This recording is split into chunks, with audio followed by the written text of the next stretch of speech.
আমার ডিগ্রি পড়ে আছে হচ্ছে আমার আলমারিতে, কিন্তু আমার মন পড়ে আছে হচ্ছে রং তুলি, আর্ট ক্রাফট এগুলো নিয়েই। আমি কোডিং থেকে হচ্ছে কারুকাজে আসছি, আমার প্যাশন থেকেই, আমার ইচ্ছা থেকেই।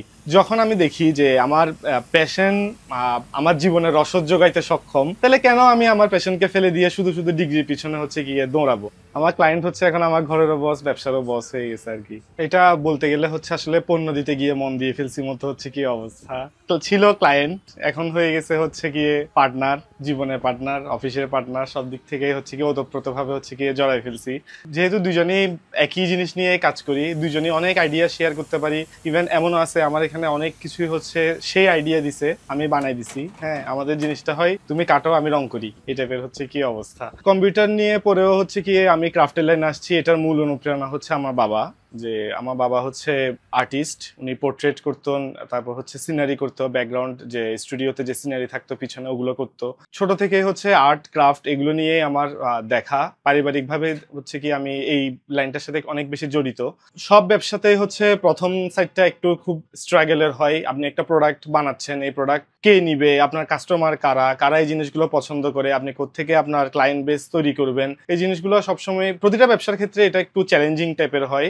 আমাদের ব্যবসাতে যেটা ছিল যে আমরা শুরুতেই স্বাভাবিক মানে মানুষজন জানতো না যে আমরা এই ধরনের কাজগুলো করি। মাউথ টু মাউথ হচ্ছে আমাদের এই ব্যবসাটা মূলত প্রচার হয়, যে একজন থেকে শুনে আরেকজন, তার থেকে শুনে আরেকজন, হ্যাঁ এখানে কাজ করে, এখানে কাজ করে। এবং আমরা সবসময় হচ্ছে কোয়ালিটিটাকে হচ্ছে কে প্রাধান্য দিছি, যার কারণে দেখা গেছে যে না এই জায়গায় ভালো জিনিস পাওয়া যায়, এই জায়গায় কোয়ালিটিফুল জিনিস পাওয়া যায়। এভাবে করে মাউথ টু মাউথ পরে হচ্ছে আমরা অনলাইনে শিফট করি। জীবনের ফার্স্ট অর্ডার ছিল আমার 100 টাকা থেকে 150 টাকার মতো। আমার একটা সাইকেল ছিল, আমার কাজ ছিল হচ্ছে প্রতিদিন সকালে দোকানে এসে 12টা পর্যন্ত কাজ করতাম সকালবেলা। এরপরে এই সাইকেল নিয়ে চিরাং শহর ঘুরে ঘুরে হচ্ছে গিয়ে ডেলিভারি করা। আমার খুবই ভালো লাগে যখন নিজের হাতের কাজ অন্য কোনো একটা ঘরে গিয়ে দেখি। আমার রিসেন্টলি হচ্ছে কি আমি আমার একটা রিলেটিভসের বাসায় যাই, ওনার বাসা ছিল হচ্ছে 4 তলায়, ফ্যামিলি সহ ছিল। আমরা যখন নিচ থেকে উঠি হঠাৎ করে দেখি হচ্ছে সেকেন্ড ফ্লোরে আমাদের করা একটা ডোর প্লেট হচ্ছে গিয়ে ঝুলতেছে। মানে জিনিসটা একটা আলাদা স্যাটিসফ্যাকশন কাজ করে যে হ্যাঁ আমাদের জিনিস মানুষজন নিজেদের মনের আনন্দের জন্য হচ্ছে কি ইউজ করে। করোনার সময় হচ্ছে যখন মানুষজনের ব্যবসা প্রায় বন্ধের পথে, তখন থেকেই হচ্ছে আমার চলার পথ আসলে শুরু।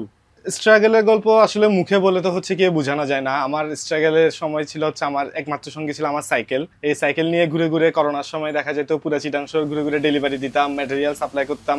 দোকানপাট বন্ধ, স্বাভাবিক, মানুষজন ঘর থেকে বাইরে হচ্ছে না, ডেলিভারি ম্যান পাওয়া যাচ্ছে না, রাইডার পাওয়া যাচ্ছে না। ওই সময় দেখা যায় এই সাইকেল নিয়েই পুরা চিটাং শহর ঘুরে ঘুরে আমার থেকে ডেলিভারি দেওয়া লাগতো, মানুষের ঘরে ঘরে গিয়ে নিজের জিনিস পৌঁছে দেওয়া লাগতো। ইভেন আমি এখনো করি, এখনো যে আমি একদম মানে সরে গেছি ডেলিভারি দেওয়া থেকে ওরকম না। মাঝে মধ্যে সময় পেলে আমি নিজেও আমার প্রোডাক্ট নিয়ে বের হয়ে যাই মানুষকে দেওয়ার জন্য, এবং আমার খুব ভালো লাগে মানুষের বাসায় যায়, মানুষজন একটু অন্যভাবে নেই জিনিসটা, যে হ্যাঁ একটা কোম্পানি থেকে বা একটা প্রতিষ্ঠান থেকে যাকে অর্ডার করছে উনি নিজে সেই জিনিসটা ডেলিভার করতেছে, জিনিসটা ওনাদেরও খুব মানে ভালো লাগে। হ্যাঁ আমাদের এগুলো হচ্ছে একটু নান্দনিক, একটু ক্রাফটের ব্যাপার স্যাপার, একটু সময় সাপেক্ষ, ধৈর্য নিয়ে কাজ করার ব্যাপার। যেহেতু আমরা র মেটেরিয়াল সাপ্লাই করি, আমাদের থেকে প্রোডাক্ট নিয়ে বা ম্যাটেরিয়ালস নিয়ে কিন্তু অনেক পেজ হচ্ছে কি এখন স্টেবল। তো আমি যদি কয়েকটা ছোটখাটো পেজের কথা বলি, যেমন ত্রিনিত্রী, ইচ্ছেগুড়ি, বৈদেহী, তারপর হচ্ছে আপনার হৈমালি, এই ধরনের অনেকগুলো পেজ, ত্রয়ী, এগুলো হচ্ছে কি আমাদের থেকে র মেটেরিয়ালস গুলো কালেক্ট করে। আমরা থেকে কোনো কিছু রেডিমেড দেই না বা কোনো কিছু বানাই দিই না, ওরা আমাদের থেকে শুধু জাস্ট মেটেরিয়ালসটা নেই। ক্রাফট আর কোডিং দুইটাই হচ্ছে ক্রিয়েটিভ বিষয়।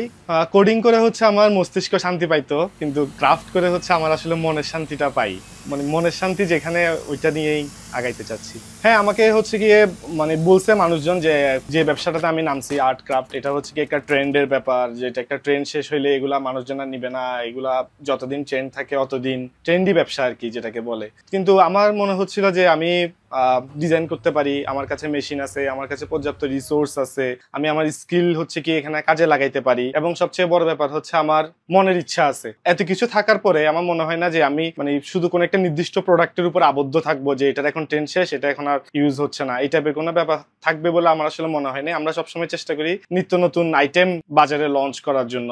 চাকরি করলে যে হচ্ছে গিয়ে সফল, চাকরি না করলে বিফল, এই ব্যাপারটা আসলে এরকম না। সফলতাটা হচ্ছে ডিপেন্ড করে আপনি কিভাবে নিজেকে সফল হিসেবে দাবি করতে চাচ্ছেন, বা কোন কাজটা করে আপনার ভালো লাগে, বা কোন কাজটা করলে আপনার মনে হয় যে আপনি আগাইতে পারবেন। মনের সাথে ইচ্ছার সাথে যদি আপনার মানে কাজের সেক্টরটা না মিলে আপনি যতই সারাদিন কাজ করেন আপনার ওইখানে সফলতার কোনো মানে চান্স নাই। যে কাজটাকে আপনার ভালো লাগবে, যে কাজটাকে আপনি ভালোবাসতে পারবেন, ওইটাতেই বলতে পারবেন হচ্ছে আপনি সফল। আমার নিজের মনের সফটওয়্যার রেগুলার আপডেট হয় এই কাজের মাধ্যমে।